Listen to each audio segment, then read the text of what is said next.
அனைவருக்கும் வணக்கம். இன்னைக்கு வீடியோவில் வந்து சிக்கன் உருண்டை குழம்பு எப்படி செய்கிறதுன்னு பார்க்கலாங்க. ஃபஸ்ட்டு இதுக்கு அந்த சிக்கன் உருண்டை செஞ்சிடலாம். நான் இதை ஏற்கனவே ஒரு ஷார்ட் வீடியோவாக போட்டிருக்கேன். நான் வந்து ஒரு 150 கிராம் அளவுக்கு நாட்டுக்கோழி போன்லெஸ் எடுத்துகிட்டு அதை வந்து இந்த மாதிரி அரைச்சி வச்சுருக்கீங்க. இந்த சிக்கன் கூடவே இதில் காட்டியிருக்க பொருட்கள் எல்லாத்தையுமே வந்து சேர்த்துக்கோங்க. வெங்காயம் வந்து நிறைய போடாதீங்க. அதே மாதிரி நல்லா பொடி பொடியாக கட் பண்ணி வச்சுக்கோங்க. கொஞ்சமாக கொத்தமல்லி தழை, 2 பச்சை மிளகா நான் விதை எல்லாத்தையுமே எடுத்துட்டேன். ஒரு அரை டீஸ்பூன் அளவுக்கு இஞ்சி பூண்டு பேஸ்ட்டு, 2 டீஸ்பூன் அளவுக்கு பொட்டுக்கடலை மாவு. இது கூடவே வந்து நல்லா பைண்டாகி வரணும் அப்படின்றதுக்காக நான் முட்டை வந்து அடித்து வச்சுருக்கேன்.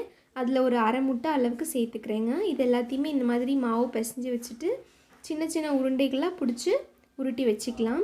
இப்போ இதை வந்து எண்ணெயில் போட்டு பொரித்து எடுத்துடணுங்க. சிக்கன் வந்து வேகவே இல்லை, நம்ம வேக வச்சு அதை அரைக்கலை. அதனால் ஒரு 15லேருந்து 20 நிமிஷம் வந்து லோ ஃப்ளேமில் வச்சுட்டு நல்லா நீங்கள் பொரித்து எடுத்துக்கோங்க. இப்போ இதுக்கு மசாலா ரெடி பண்ணுறதுக்கு ஒரு பேனில் ஒரு 2 டீஸ்பூன் அளவுக்கு எண்ணெய் ஊற்றிட்டு 2 கிராம்பு, 2 ஏலக்காய், கொஞ்சமாக பட்டை. நான் பொடியாக இருக்கிறனால கொஞ்சம் நிறைய போட்ட மாதிரி இருக்குது. நீங்கள் பெரிய பட்டை இருந்துச்சுன்னா 2 துண்டு போட்டுக்கோங்க. அது கூடவே கொஞ்சோண்டு சீரகம், கொஞ்சமாக சோம்பு, எல்லாமே ஒரு அரை டீஸ்பூன் அளவுக்கு, ஒரு 1.5 டீஸ்பூன் அளவுக்கு கொத்தமல்லி சேர்த்துருக்கீங்க. இது கூடவே வந்துட்டு ஒரு 7-8 காஷ்மீரி ரெட் சில்லி வந்து நான் சேர்த்துருக்கேன். சாதாரண மிளகாய் இருந்துச்சுன்னா ஒரு 4-5 சேர்த்துக்கோங்க. ஏன்னா ஏற்கனவே பச்சை மிளகாய், அதுக்கப்புறம் மிளகாத்தூள் எல்லாமே சிக்கன் கூட போட்டிருக்கோம்.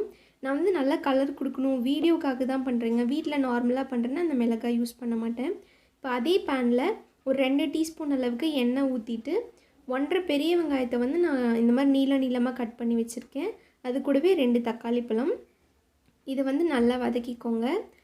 இதில் அரை வெங்காயத்தை தான் வந்து நான் சிக்கன் பொரிக்கும் போது சின்ன சின்னதாக கட் பண்ணி போட்டிருந்தேன்.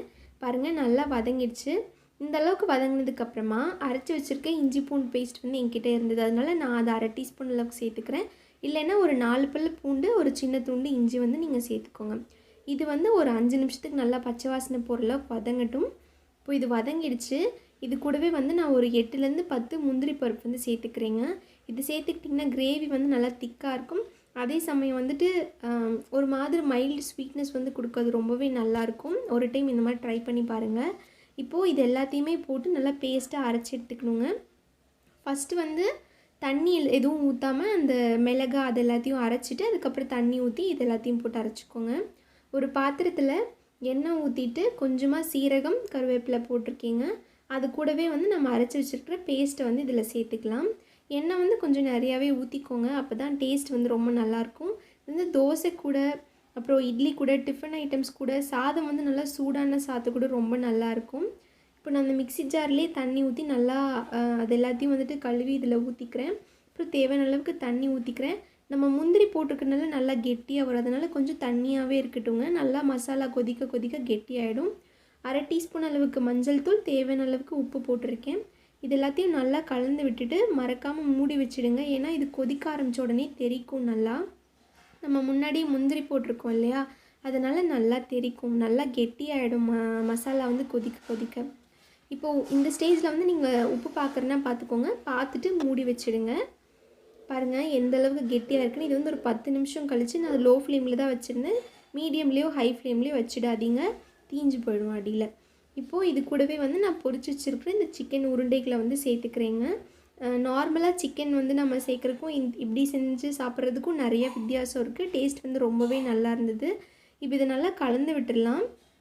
இதுக்கு முன்னாடி இருக்கிற மசாலாவில் வந்து நம்ம சிக்கன் சேர்க்காததுனால அதனோட ஃப்ளேவர் எதுவுமே இருக்காது. இப்போ நீங்கள் இதை வந்து லோ ஃப்ளேமில் வச்சுட்டு ஒரு 10 நிமிஷம் நீங்கள் திறக்கவே வேணாம்.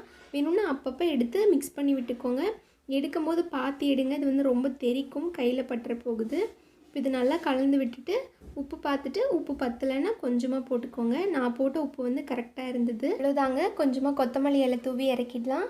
இந்த ரெசிபி ட்ரை பண்ணி பார்த்து எப்படி இருக்குன்னு கமெண்ட் பண்ணுங்கள். இந்த வீடியோ பிடிச்சிருந்ததுன்னா லைக் பண்ணுங்கள், ஷேர் பண்ணுங்கள். மறக்காமல் நம்மளோட சேனலுக்கு சப்ஸ்கிரைப் பண்ணுங்கள். தேங்க்யூ.